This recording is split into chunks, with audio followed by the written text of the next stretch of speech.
ओम।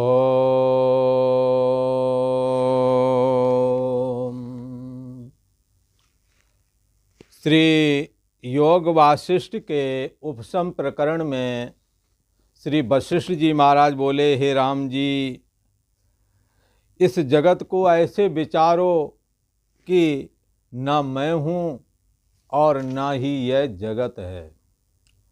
न मैं हूँ का मतलब अपने अस्तित्व को नहीं नकार रहे हैं। देह के अभिमान से युक्त जो एड़ी से चोटी तक लेकर के जो ये पिंड है, जिसको मैं बुद्धि करके स्वीकारते हैं, इस अहम को नहीं स्वीकारना चाहिए, ऐसा कहने का मतलब है। क्योंकि ये जन्म से पहले नहीं था और मरण के बाद में भी नहीं रहेगा, और वर्तमान में भी ये प्रतिक्षण बदलता रहता है।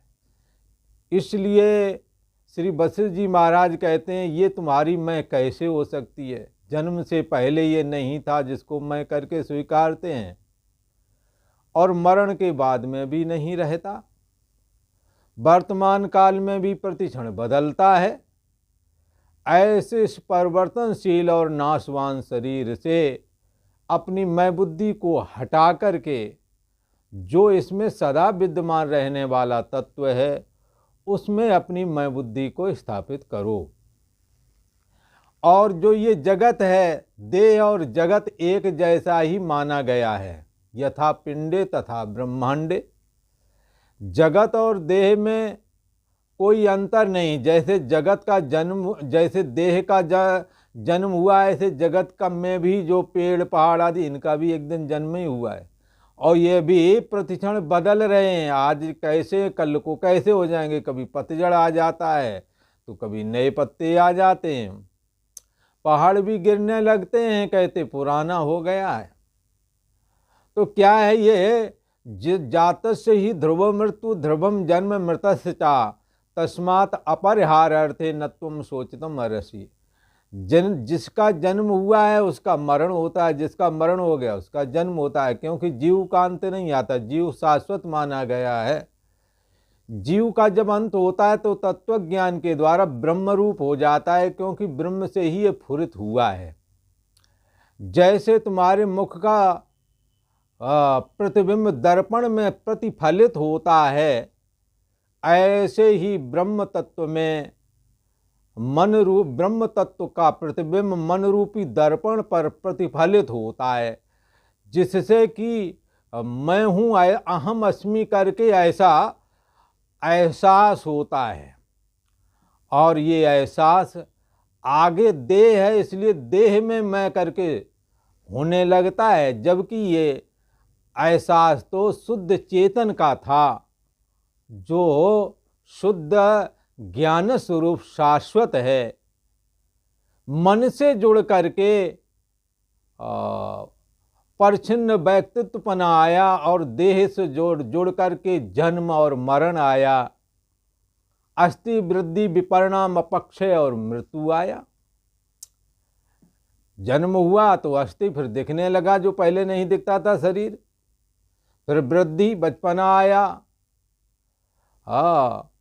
कौमार्य आया, 16 साल तक, फिर जवानी आ गई, फिर वृद्धावस्था, फिर जरावस्था। इस तरह से इसमें जन्मना, वृद्धि और अपक्षय, मृत्यु आदि 6 विकार वाला ये शरीर बताया गया है, और ये प्रत्यक्ष अनुभव में आता भी है। इसलिए श्री वशिष्ठ जी महाराज कहते हैं, हे राम जी, ऐसा धारण करो, न मैं हूँ और न ये जगत है। क्योंकि जगत भी कोई अलग वस्तु नहीं, जो घटनाएं शरीर के अंदर हो रही हैं वही समस्त जगत में हो रही है। जगत का कोई भी जीव जन्म लेने वाला बचपना, जवानी, बुढ़ापा से गुजरता है। हमारा आपका शरीर भी बचपना, जवानी, बुढ़ापा आदि से गुजर रहा है। तो इसलिए ये सब अविद्यात्मक है, आमन नहीं, विद्यामान विद्यमान।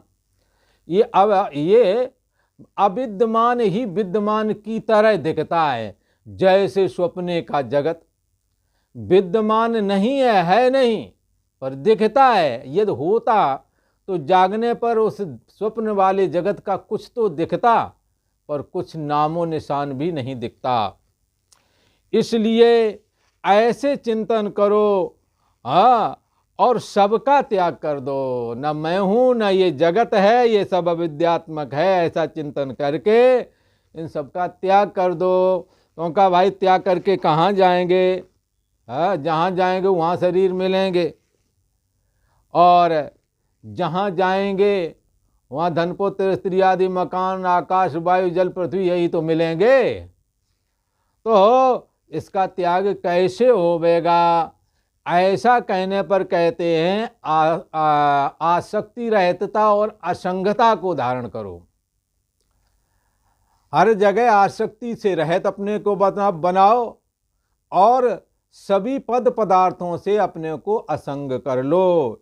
यही सबका त्याग है। ऐसे विचारों की ज्ञान स्वरूप सत्य असत्य सब मैं ही हूं। यहाँ जो भी सत्य है जो भी असत्य है, मैं ज्ञान स्वरूप है, मेरे द्वारा जानने में आता। सत्य बात भी झूठ बात भी। लोग कहते ये तो झूठ कहे, तो ये झूठ किसने समझा? तुमने समझा। सत्य किसने समझा? तुमने समझा। तो समझने वाले अंदर कौन है? देह तो अपने आप में जड़ है, ना अपने को जानता ना दूसरों को जानता है।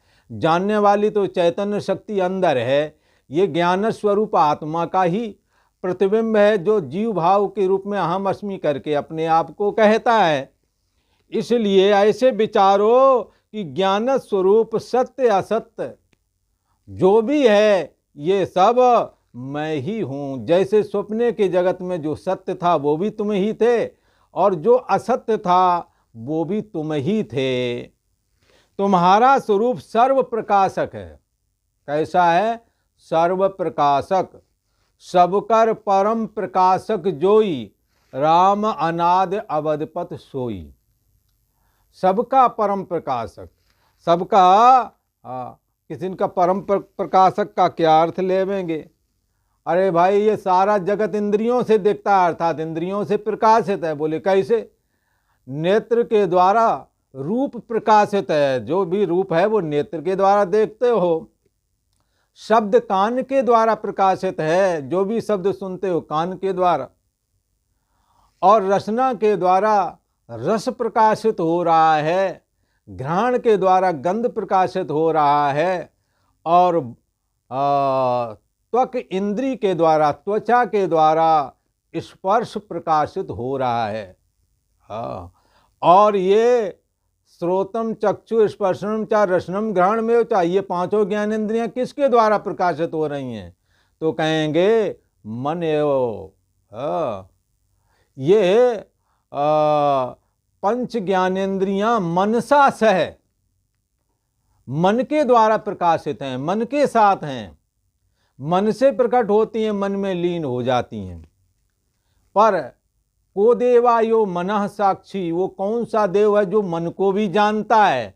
जो मन को जानता है वो परम प्रकाशक है।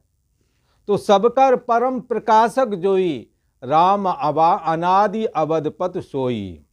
तुम्हारा स्वरूप सर्व का प्रकाशक और कैसा है? अजर अमर निर्विकार है। अजर मन बुढ़ापा रहता है। बुढ़ापा तो शरीर में ही आता है, बचपना जवानी बुढ़ापा।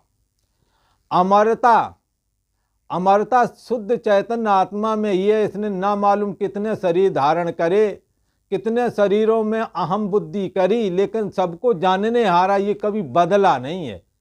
ना आज बदला है ना कभी बदलेगा। बचपने में जो तुम जानने वाले थे, बचपना चला गया, उसके अभाव को आप जानते हैं। और जवानी आ गई, जवानी को जान रहे हो। जवानी भी गई, जवानी के जाने को जाना। बुढ़ापा आ गया, उसको भी जान रहे। आप तो ये शरीर का होना आपने जाना, और शरीर का ना होना मृत्यु भी आप ही जानेंगे। इसलिए क्योंकि आप यदि मर जाते तो कौन जानता है सबको? इसलिए सबको जो जानने हारा वही तो अमर कहलाता है। वो अमर कौन निकला? शुद्ध चैतन्य सत्ता आत्मा, जो यो मनः साक्षी, जो मन को भी जानने हारा है। ऐसा जो अंतर्यामी आत्मा है, ये कैसा है? अमर है। ये मरता नहीं है। ना हन्यते हन्न माने शरीरे, शरीर के मरने पर भी ये नहीं मरता। क्यों नहीं मरता? क्योंकि यह निर्विकार है, निष्क्रिय है, इसमें कोई क्रिया नहीं। क्रिया होती है मन में, मन के द्वारा इंद्रियों में, इंद्रियों के द्वारा जगत में क्रिया होती है। परंतु ये शुद्ध चैतन्य सत्ता निष्क्रिय है, करने के लिए कोई अवयव चाहिए। पर इस चैतन्य सत्ता आत्मा को यदि अवयव वाला कहें तो बनता नहीं। अवयवी भाव तो शरीर में ही होते हैं। चैतन्य सत्ता आत्मा में कोई अवयव नहीं। जैसे इस शरीर के हाथ पैर अंग आदि ये अवयव हैं, ऐसे ही चैतन्य सत्ता आत्मा का कोई अवयव होवेगा, ऐसी परिकल्पना हमने करनी नहीं।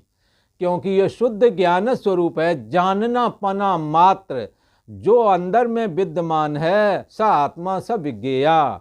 जानना पना मात्र और सदा रहना पना, ये दोनों चीज इस अंतर्यामी आत्मा में ही हैं और किसी में नहीं। जो सदा रहता है, सदा जानता है, उसी में सदा प्रियता भी है। इसलिए सत्य और ज्ञान और आनंद, सच्चिदानंद ब्रह्म सो प्रभु और नहीं सो तू है, आप ही हैं, ऐसा विचार करना चाहिए। कैसा है? निराकार है और परम अमृत स्वरूप, परम अमृत रूप है, निष्कलंक है। अहम अस्मि रूप एक कलंक जो देह को लेकर है, ये उसमें नहीं है। पाप पुण्य रूपी फुरना उसमें नहीं है, क्योंकि यह निष्कलंक है। जीव शक्ति का जीवन रूप, ये जीव जितने भी है, ये जीवन धारण उसी से करते हैं। जागृत अवस्था का जानना और जागृत अवस्था का अभाव उसके द्वारा जाना जाता है। जीव में जो चेतना शक्ति है, उस चेतना शक्ति का प्रवाहीकरण करना। जैसे बल्ब के अंदर जो प्रकाश है, ये प्रकाश विद्युत के द्वारा है, तो विद्युत बल्ब के अंदर प्रकाश करने की सामर्थ्य दे देता है। ऐसे ही चैतन्य सत्ता आत्मा मन में मनन की, जीव मन का हो, जीव को एक ही बात, जीव में जीवत्व की अहम अस्मि करके जो जगत के कार्य व्यवहार करते हैं, ये सब जीव की जीवन शक्ति है। इस जीवन शक्ति भी इस जीव में जीवन शक्ति को कौन संचार कर रहा है? तो कहते वही शुद्ध चैतन्य सत्ता ही संचार कर रहा है। कैसा है? सर्व कलना से रहित, कारण का भी कारण है। मन समस्त मनो मनुष्याणाम कारणम बंध मोक्ष है। मन ही बंधन मुक्ति का कारण है, पर मन का भी कारण वो शुद्ध चैतन्य सत्ता आत्मा है। इसलिए यहाँ कहा परम अमृत स्वरूप है और सर्व कलना से रहित, कारण का भी कारण है। सारे जगत का कारण मन और मन का भी कारण अंतर्यामी आत्मा शुद्ध चैतन्य सत्ता आत्मा। सबका कारण माया और माया का भी कारण ब्रह्म तत्व। एक ही बात, ब्रह्म और आत्मा में भेद नहीं। समष्टि और व्यष्टि को लेकर के ये शब्द शुद्ध चैतन्य सत्ता को ही इंगित करते हैं, अलग इसमें कुछ हुआ नहीं। जो यहाँ कहते हैं कि कैसा है वो? निरंतर उद्वेग रहित ईश्वर विस्तृत रूप है। निरंतर उसमें किसी प्रकार का उद्वेग नहीं कि विक्षेप हो, टेंशन हो, चिंता कोई नहीं। इसलिए जो आत्मचिंतन करते हैं वो आत्मचिंतन करते हुए अपने को इतना शांत बना लेते हैं अंतर्यामी आत्मा में स्थिति लाभ से कि जगत के कार्य व्यवहार भी उसे विक्षेप नहीं पहुंचा पाते। कैसा है? ईश्वर है सबका, जो ये सबको सत्ता दे उसका नाम ईश्वर है। तो ईश्वर रूप है और बड़ा व्यापक है। और कैसा बता रहे श्री वशिष्ठ जी महाराज, कहते हैं अनुभव स्वरूप, अनुभव स्वरूप है। आप देखें आपके अंदर क्या चल रहा है, आप जान रहे हैं, अंदर जानने वाला। ये कैसा है? अनुभवात्मक, अनुभव स्वरूप है और सबका बीज भी है।